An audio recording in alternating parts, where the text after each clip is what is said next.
O Catalá, antes de qualquer coisa, eu queria saber de ti, como foi que começou esse teu caminho dentro do futebol? Como que iniciou esse teu processo até você chegar nessa parte de técnico de futebol?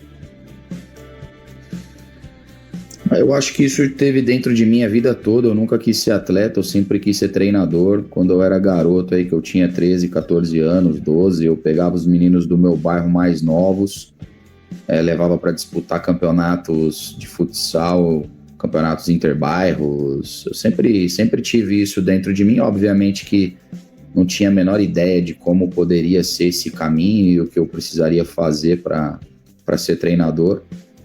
E quando, obviamente, fui me aproximando mais da idade da universidade, eu disse, bom, não tem nenhum treinador trabalhando aí em alto nível que não tenha jogado. Na verdade tinha, mas eu tinha pouca informação sobre isso. Tinha, se não me engano, acho que o Parreira e o Paulo Autuori, não tinha mais do que 2, 3 aí. E eu falei, bom, eu vou fazer a faculdade, fiz a faculdade entrei na faculdade com a cabeça de que eu seria preparador físico até conseguir dar esse salto. E aí na faculdade eu já tive a oportunidade de treinar as equipes de futsal e futebol de campo masculino e feminino da faculdade. Serviu como um laboratório para que eu pudesse começar a ter contato com essa profissão. Tinha uma escolinha de futebol também, de futsal, e através dessa escolinha eu fui desenvolvendo uma série de outras coisas que me são úteis até hoje. E fui trabalhar de graça, cara. Trabalhei de graça no São Paulo, trabalhei de graça no Corinthians, fazendo estágios observatórios. Essa é uma história legal, pouca pessoa sabe. Assim, eu morei 1 ano dentro do meu carro. Nossa, sério mesmo? Eu morei 1 ano dentro do carro, porque eu trabalhava de graça no Corinthians. E isso eu era era que treinador. ano, mais ou menos, Catalá?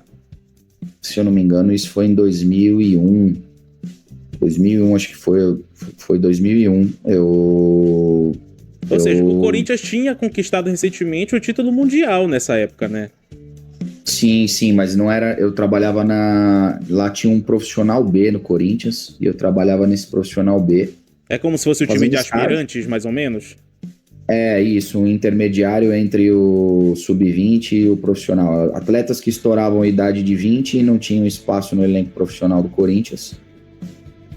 E aí, enfim, eu queria muito trabalhar no futebol, sabia que tinha que me sujeitar a isso, então eu tinha a escolinha, estudava ainda, e trabalhava de graça no Corinthians. E, além disso, treinava as 4 modalidades na faculdade. Então, assim, os treinos eram sempre após as aulas à noite. Eu saía da faculdade sempre lá por volta de 1 e pouco da manhã. Não dava... Até daria tempo de eu ir para casa, mas eu teria que atravessar a cidade. Então, eu saía da faculdade, ia para Rua São Jorge, onde tem uma padaria famosa.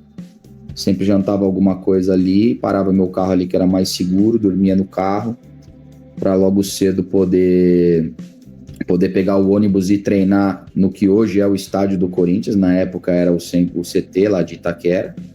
Aí eu ia treinar em Itaquera, assistia o treino, voltava, pegava meu carro, atravessava São Paulo, ia dar aula na escolinha, depois atravessava São Paulo de novo, ia estudar, e tudo isso se repetiu durante 1 ano. Ia para casa só de final de semana para levar roupa suja para lavar e poder carregar a mochila para a semana que viria. Mas foi muito legal, foi um aprendizado incrível, assim, eu pude me desenvolver muito. Quando eu me formo na universidade, eu decido ir para fora do Brasil e fui para Espanha, morei 4 anos lá em Barcelona. Tive a oportunidade de trabalhar e estudar, mas eu saí daqui do Brasil sem nada. Essa é uma outra história legal, depois, se você quiser, eu te conto. Fique à vontade. Eu tinha um Uno bem velho, assim, um Fiat Uno bem velho. Aquele Uno Mini quadradão, né? Aquele bem velho mesmo. Vendi ele, saí da loja, comprei uma passagem só de ida para Barcelona, troquei o resto por euro, do lado da loja da Ibéria, que era no centro de São Paulo. Troquei o restante por euro. Deu 400 euros, arrumei um lugar para ficar 30 dias e fui. Simplesmente fui. Achei que ia ser fácil, porque você vai ter facilidade, o idioma é parecido e tal. Achei que ia ter facilidade de arrumar emprego no futebol. Não foi assim. Eu tive que arrumar subemprego antes disso. Mas foi muito legal para o meu crescimento. Trabalhei muito tempo fazendo outra coisa que não foi o futebol, até conseguir ter minha oportunidade no futebol. Tive oportunidade, pude provar meu valor, me desenvolvi. Quando eu volto da Espanha após esse período, eu digo, legal, beleza, eu tenho uma experiência de 4 anos fora, quase 3 anos e meio trabalhando com futebol fora, mas eu não conheço ninguém no Brasil do futebol que possa me abrir portas. E aí o Papai do Céu falou assim, fica tranquilo que, como sempre, eu vou te ajudar. E aí eu decidi me matricular num curso, uma pós-graduação em metodologia do ensino de aprendizado e futsal e futebol. Era uma universidade, na Universidade de Gama Filho, um curso do Banzé, que foi atleta de futsal, um cara aí super conhecido. E aí a primeira aula foi dentro do Pão de Açúcar Esporte Clube. E eu tinha acabado de voltar da Europa. Na época era uma aula sobre o case Pão de Açúcar e os professores eram os treinadores da base naquela época. Maurício Barbieri, Bruno Pivetti, Gustavo Almeida, Fernando Seabra, Eduardo Barroca, entre vários outros dessa escola. E aí eu comecei a bombardear os caras de pergunta, porque eles tinham uma prática muito assemelhada à que eu vivia na Espanha, até porque vários deles fizeram o caminho da Universidade do Porto para poder estudar.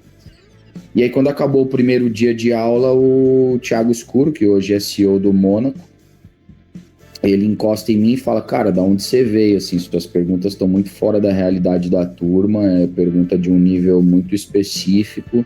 Todos os professores que são nossos treinadores da base comentaram. Eu contei brevemente para ele um pouco da minha história.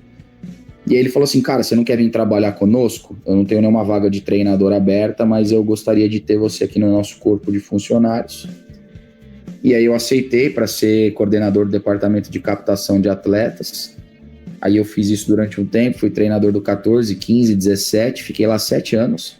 Mas eu não passei pelo 20, porque quando o clube foi vendido pro grupo Osasco, né, que depois virou Osasco Audax, eu recebi o convite do próprio Thiago Escuro para virar auxiliar da comissão permanente no profissional do Red Bull, que primeiro foi nomeado como Red Bull Brasil e hoje é Red Bull Bragantino.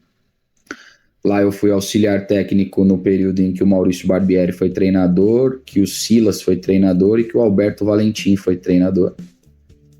E aí, quando a saída do Silas, depois da eliminação na Série D, o clube me faz o convite para dar esse salto e virar treinador da equipe profissional.